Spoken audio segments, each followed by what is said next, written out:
Merci de rester fidèle à l'ORTM, les 13h à Karagazo, dans la région de Koutiara, et même heure à Tomia, dans la région de San.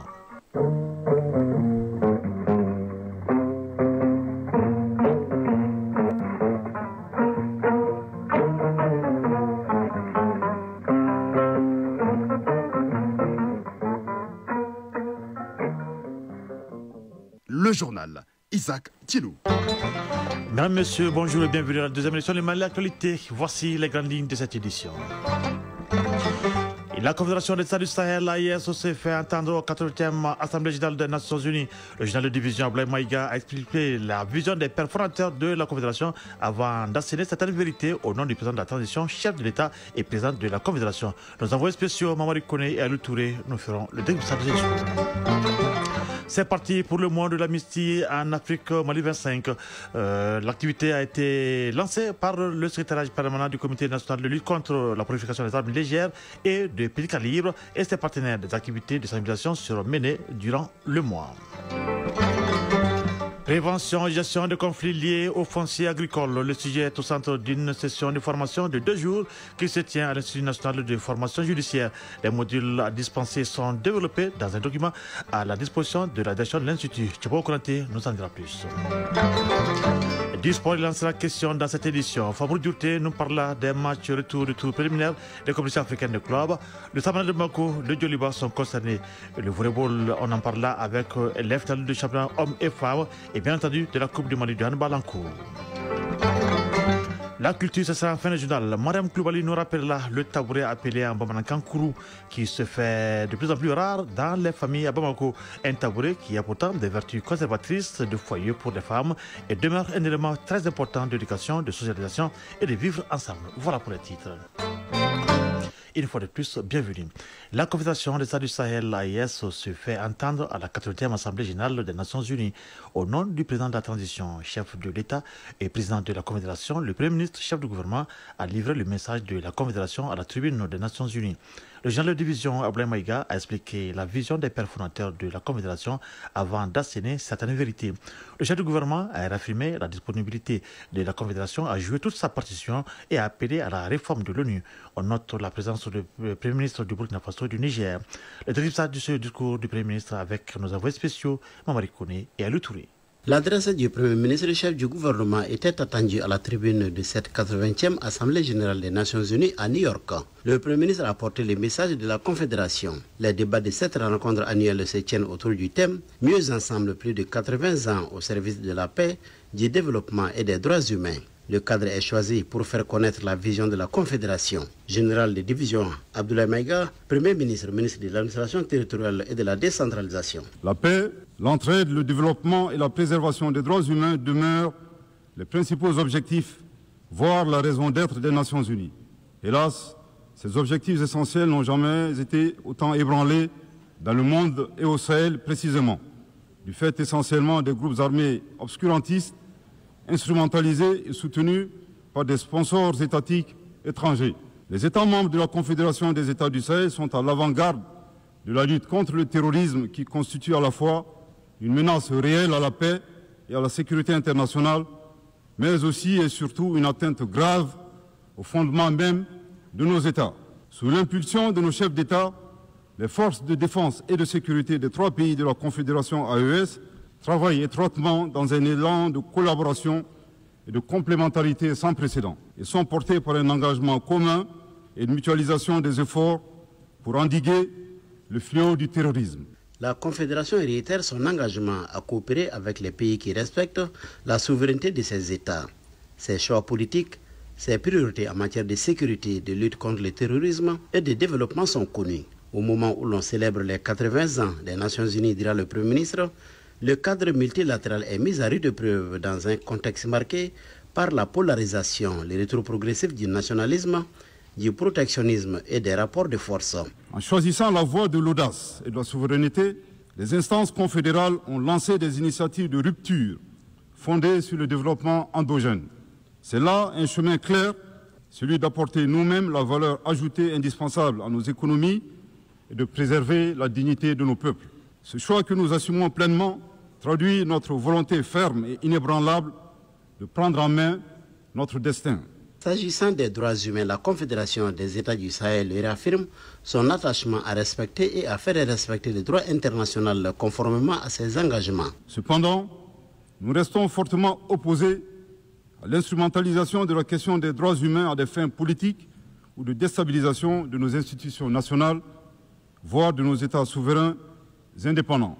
Là de cette situation est soucieux de préserver la souveraineté et la dignité du peuple. Les chefs d'État de la Confédération AES se sont retirés avec effet immédiat du statut de Rome de la Cour pénale internationale le 22 septembre 2025. À ce retrait s'ajoute leur volonté de privilégier dorénavant des mécanismes endogènes de justice en adéquation avec leurs valeurs sociétales et dans l'intérêt du peuple de l'AES. Le chef du gouvernement plaide pour un multilatéralisme à visage humain. En tout cas, conclut-il, la Confédération reste disposée à jouer toute sa partition dans la quête de solutions collectives en vue de préserver les générations futures. Si l'ONU continue à feindre l'ignorance, elle cessera d'être la somme du monde et deviendra le bras passif de l'injustice mondiale.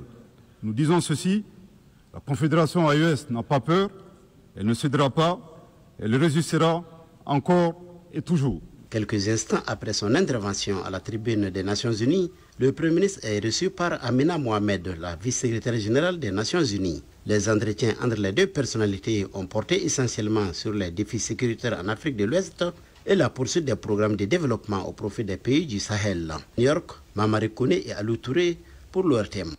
Ici à Bamako, le secrétariat permanent du Comité national de lutte contre la prolifération des armes légères et de petits calibres et ses partenaires viennent de lancer le mois de l'amnistie en Afrique Mali 2025. Des activités de sensibilisation seront menées durant le mois dans l'optique d'inciter la population à une restitution des armes illicites. L'activité est organisée en collaboration avec le Bureau de l'Union africaine pour le Mali et le Sahel et le Bureau des Nations unies pour les affaires de désarmement. Batraoré. Lâcher des colons, suivi de scènes de joie. Le mois de l'amnistie en Afrique Mali 2025 est bien lancé. L'initiative est du secrétariat permanent de lutte contre la prolifération des armes légères et des petits calibres. Pendant un mois, la structure et ses partenaires intensifient la lutte contre le fléau. Les chiffres sont interpellateurs. Près de 100 millions d'armes illicites circulent et qu'en 2020, 40% des victimes de violences sont causées par des armes illicites. Colonel Adama Diarra, secrétaire permanent du Comité national de lutte contre la prolifération des armes légères et des petits calibres. En ce mois de l'amnistie, j'appelle chacun et chacune à être un artisan de paix, porteur de réconciliation et acteur d'un avenir commun. À travers ce mois, le Mali s'engage pleinement dans la dynamique de l'Union africaine pour promouvoir une Afrique sans conflit, une Afrique de dialogue, une Afrique de paix. Les représentants des organismes internationaux sont unanimes que des avancées sont enregistrées au Mali dans la lutte et rassurent de leur soutien. Zinette Fulgence, chef par intérim pour la MISAEL. Je voudrais réitérer l'entière disponibilité et l'engagement de l'Union africaine à soutenir les efforts du gouvernement dans ses activités de pacification, de sécurisation et du développement du Mali. Anna Saké est représentante du Bureau des Nations Unies pour les affaires de désarmement. Le mois de l'amnistie en Afrique, célébré chaque mois de septembre depuis son lancement en 2017, joue un rôle essentiel dans les perspectives d'une paix et d'une sécurité durable sur tout le continent, en permettant la remise, la collecte et la destruction des armes détenues illégalement. Le mois de l'amnistie en Afrique Mali 2025 est célébré sous le thème « Éduquer et sensibiliser la société pour la restitution des armes illicites ».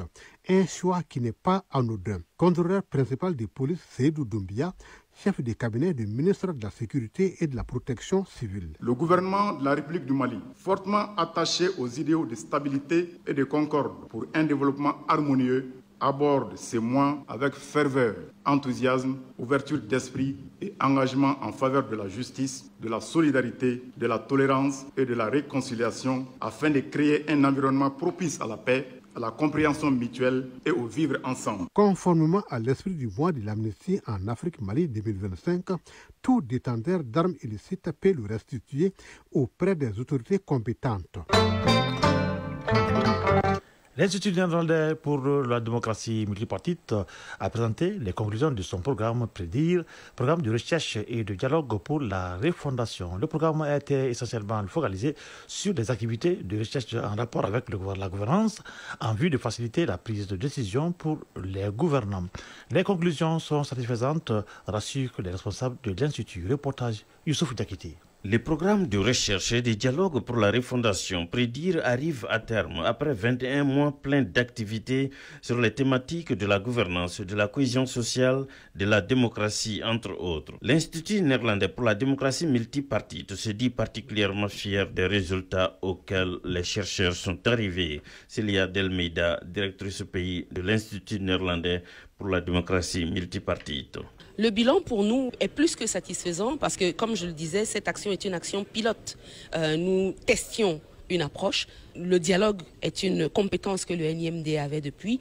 Y associer maintenant la notion de la recherche et de la production de savoir scientifique que nous mettons maintenant au service de ce dialogue-là pour que les acteurs, pas seulement ceux qui ont l'habitude d'avoir des rapports d'études sous la main, mais même le chef de village, qui puisse avoir accès à certaines données qui éclairent sa compréhension de la situation dans sa localité. La production de la connaissance pour contribuer au développement socio-économique du Mali, voici l'une des missions phares de l'Institut néerlandais pour la démocratie multipartite.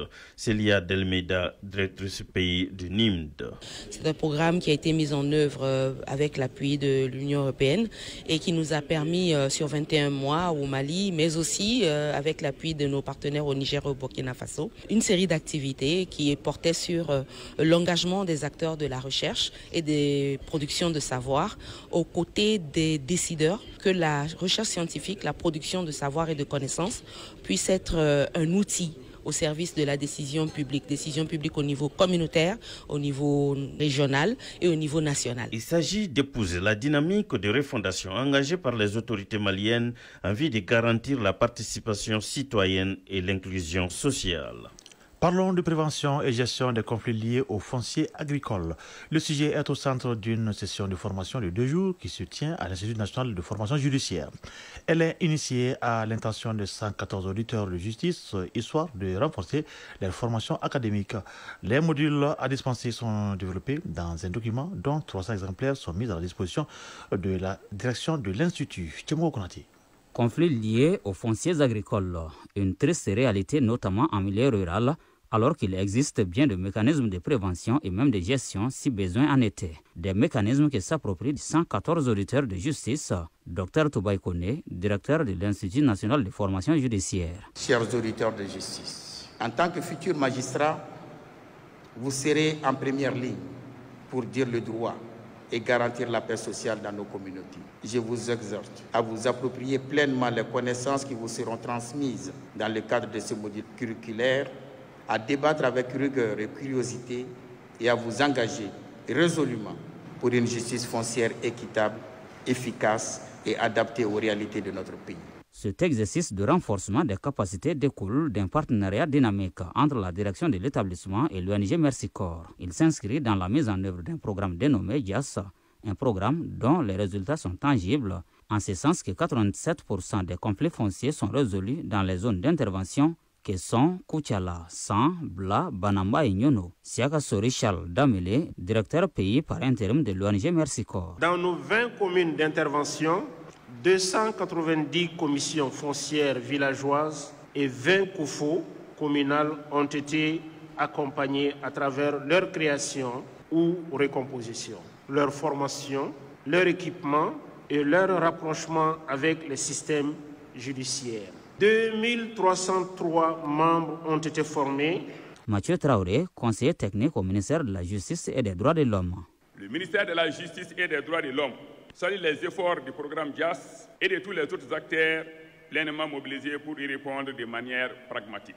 Pour avoir d'abord renforcé l'information et la sensibilisation sur l'achèvement du processus de conciliation par l'homologation afin d'assurer une meilleure compréhension par l'ensemble des parties prenantes. Engager et amorcer l'harmonisation des bonnes pratiques, des saisines et des convocations. Cette session de renforcement des capacités constitue un appui à la formation académique de ces jeunes auditeurs qui seront bientôt déployés dans différentes juridictions à travers le pays. Pour faciliter leur compréhension, les modules retenus pour la circonstance sont décryptés dans un document dont 300 exemplaires sont offerts à la Direction nationale de l'Institut de formation judiciaire. Radio Mali, 13h13. Actualité hors de nos frontières. Au Nigeria, la justice a rejeté la demande de libération sous condition de Nnamdi Kanu, leader du groupe séparatiste du Biafra qui milite pour l'indépendance de la région sud-est du pays. La justice a estimé que les procureurs disposaient d'éléments suffisants pour que M. Kanu réponde aux accusations de terrorisme portées à son encontre par le gouvernement il y a plus d'un an. Eh bien, l'accusé est souffrant selon ses avocats qui n'ont pas caché leur déception. Au Cameroun, la campagne électorale pour la présidentielle du 12 octobre prochain démarre ce samedi. 12 candidats sont en liste, dont le président sortant Paul Biya, au pouvoir depuis 1982. Il brigue un 8e mandat à l'âge de 92 ans. Le gouvernement alerte sur la création par des candidats de l'opposition d'une plateforme parallèle de proclamation de résultats. Un acte intentionnel de fraude, a estimé le ministre de l'administration territoriale Paul Atanga Ndi au cours d'un point de presse. Et un État palestinien serait donc un suicide national pour Israël, a affirmé le Premier ministre Benjamin Netanyahu hier à la tribune des Nations Unies à New York. Son discours virulent a fait l'effet d'une douche froide. Donald Trump confirme pourtant qu'un accord pour libérer les otages et arrêter les combats à Gaza est proche, et tout se jouera donc dans les prochains jours pour savoir si le président américain parvient à convaincre ou à faire pression sur son allié israélien.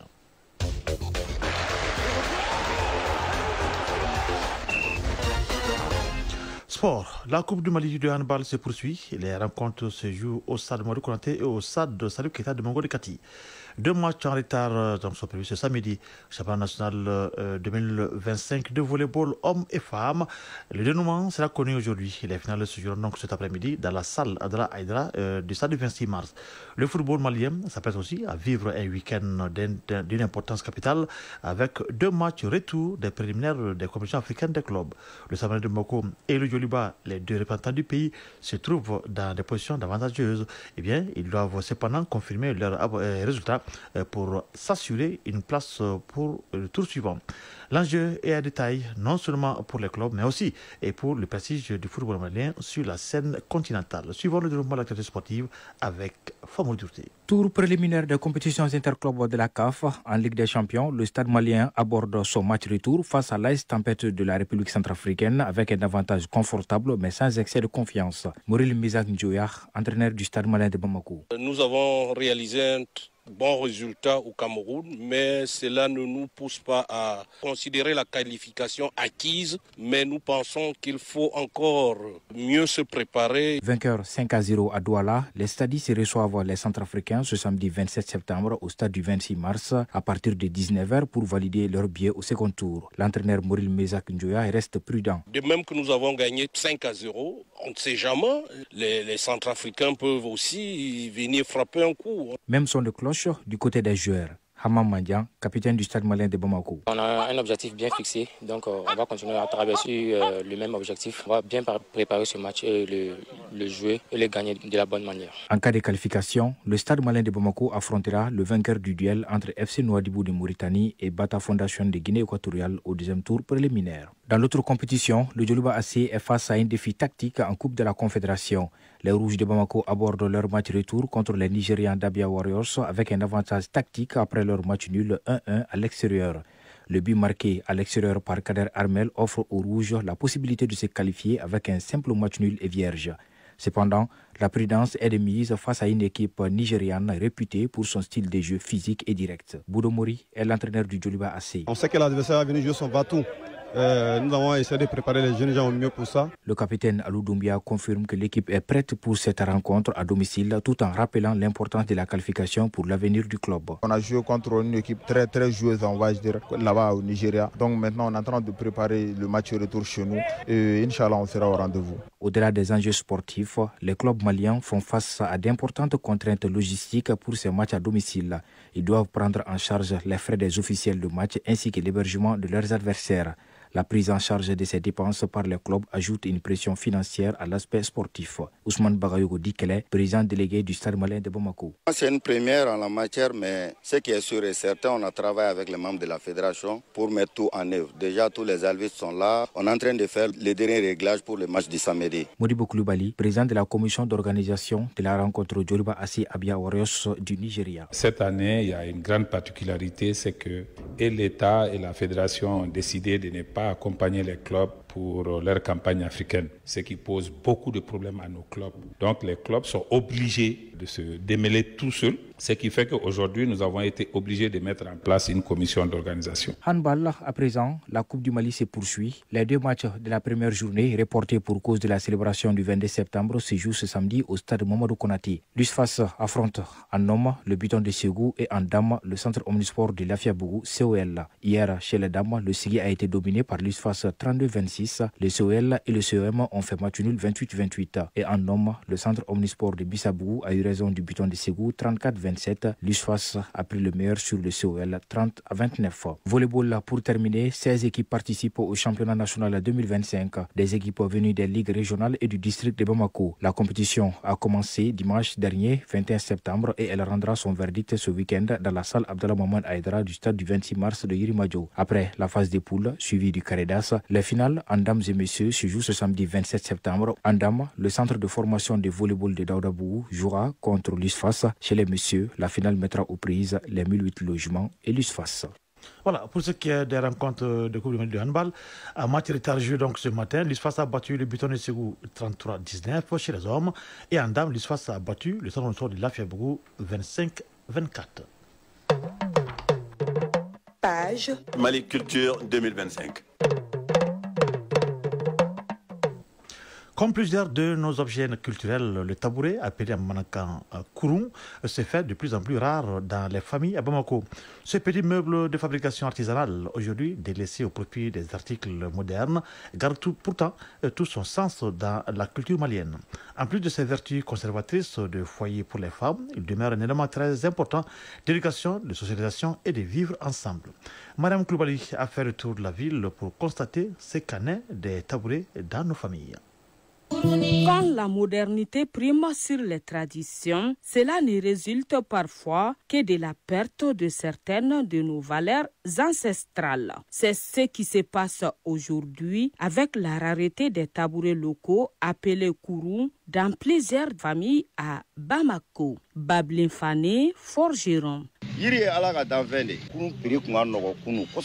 Dans un passé récent, le prix du tabouret local était très abordable, au point que les forgerons l'offraient en cadeau aux proches. Aujourd'hui, le tabouret est un peu plus cher. Cela est dû à la rareté des bois. Sinon, il y en a qui l'aiment toujours. Malgré la cherté et même une utilisation moyenne des tabourets, les mamans conservatrices tiennent coûte que coûte à ce que ces petits meubles soient dans le trousseau de mariage de leurs filles. C'est ce qui explique la présence de Traoré Aramata Traoré sur le site de nos artisans. Je suis venue acheter un tabouret pour ma fille qui est sur le point de se marier. C'est un objet qui garde tout son sens dans le trousseau de la nouvelle mariée. Mieux, il doit précéder la nouvelle mariée dans la maison avant. Il favorise l'éducation des enfants et permet à la femme de bien garder son foyer. Plus qu'un objet pour s'asseoir, les tabourets couvrent également beaucoup de vertus, parmi lesquelles le façonnement physique de la petite fille. Si les tabourets se font rares dans plusieurs familles, celle Sumbunu au Badjala 1, dans la commune 3 du district de Bamako, fait exception. Ici, les Kouroums sont utilisés pour certains travaux domestiques, le manger et les ablutions. Mama Damba, conseillère conjugale. Le tabouret procure chez la femme l'amabilité, la sociabilité et la résistance dans son foyer. Toute femme qui s'assoit couramment sur le tabouret pour cuisiner verra son foyer s'épanouir et aura des enfants rigoureux. Ces conseils sont également mis en pratique par Madame Kamisoko Sadio Keita, qui garde précieusement les tabourets ici de son trousseau de mariage il y a de cela plus de 20 ans. Cela fait environ environ 24 ans que je garde mon tabouret. C'est ma mère qui l'a mis dans mon trousseau de mariage. Elle m'a bien conseillé de m'asseoir dessus quand j'y prépare et de ne pas m'en débarrasser. C'est pourquoi je le garde avec moi jusqu'à présent. Makan Makumba Diabaté, président Recotrade Kati. L'escabeau symbolise le caractère perpétuel de l'institution du mariage d'une part et d'autre part pour la stabilité de l'épouse dans son foyer en vue de se préserver des mauvaises fréquentations. L'esprit, c'est quoi? C'est de rester accroché aux valeurs de la belle famille. Vu tous ces bienfaits que procure le tabouret, cet objet réservé généralement aux femmes doit à tout prix être préservé pour le rayonnement de la culture malienne. Une chose à retenir, selon nos interlocuteurs, il n'est pas si recommandé aux hommes de s'asseoir sur le tabouret traditionnel au risque de donner naissance à plus de filles. Voilà, c'est ça notre culturel prend fin ce journal pendant qu'il est 13h passé de 25 minutes à Nonzambou dans le secteur de Kolokani et à Badogo dans le secteur de Yanfolida. Un journal qui vous a été présenté par Isaac Tchenou avec la communauté technique de Absé Traoré, mise en ligne Badji Touré et réalisation Droitier Diakité. Merci à Brahma Traoré pour la suite de cette édition. Le programme se poursuit. Tout à l'heure, les informations sur le temps suivi du journal international avec Mohamed Sangaré. Pour ce qui est du journal de 19h30, il sera diffusé après le match du Samal de Moko que vous pourrez suivre en direct sur nos antennes. Donc, à partir de 19h. Et bien sûr, c'est les antennes de Radio Mali, son réseau synchronisé. Pour ma part, je vous souhaite de passer un excellent moment en compagnie de Radio Mali. Au revoir.